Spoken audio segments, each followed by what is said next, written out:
রক্ত চলাচল বন্ধজনিত স্ট্রোকের যে চিকিৎসা, এটা আধুনিক চিকিৎসা হলো 24 ঘন্টার মধ্যে এই চিকিৎসাটা চালু করতে হবে। 24 ঘন্টা পার হয়ে গেলে hyper acute treatment of stroke বলা হয়। এরপরে দেরি হয়ে গেলে আধুনিক চিকিৎসা আর দেওয়া যায় না, তখন গতানুগতিক চিকিৎসা পদ্ধতি তাকে গ্রহণ করতে হয়। তো 24 ঘন্টার মধ্যে আমি যদি বলি 4.5 ঘন্টার মধ্যে যদি কেউ আসে রক্ত চলাচল বন্ধজনিত স্ট্রোক নিয়ে, সেক্ষেত্রে একটা শিরাপথে একটা ইনজেকশন দেওয়া হয়, আইভিটিপিএ বলি আমরা এটাকে। রক্তের যে দলাটা রক্তনালী বন্ধ করে দিয়েছে, সেই দলাটাকে ডিসলিউশন করে দেয়, ভেঙে দেয় এবং স্বাভাবিক রক্ত চলাচলটাকে প্রতিস্থাপিত করে এই ওষুধটা।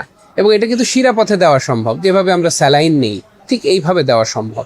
তো 4.5 ঘন্টার মধ্যে যখন আসবে, ডেফিনেটলি এটা কিন্তু আমরা এই ওষুধটা দিতে পারবো এবং এইভাবে আধুনিক চিকিৎসা পদ্ধতি সম্ভব।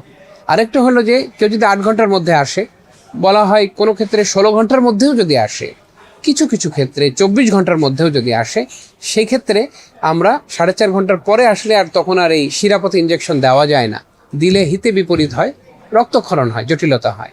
সেই ক্ষেত্রে আমাদের ক্যাথল্যাব যে মেশিন, হার্টের যে এনজিওগ্রাম করা হয়, ওই মেশিনের মধ্যে নিয়ে স্যুটে, ক্যাথল্যাব স্যুটে নিয়ে এনজিওগ্রাম করে দেখি আমরা যে কোন বড় রক্তনালীটা ব্লক হয়েছে। দেখার পরে সেখানে একটা জালের মতো স্টেন্ট আছে, সেটা দিয়ে ওই রক্তের দলাটাকে বের করে নিয়ে আসা হয় এবং রক্তের স্বাভাবিক চলাচলটা প্রতিস্থাপিত করা হয়।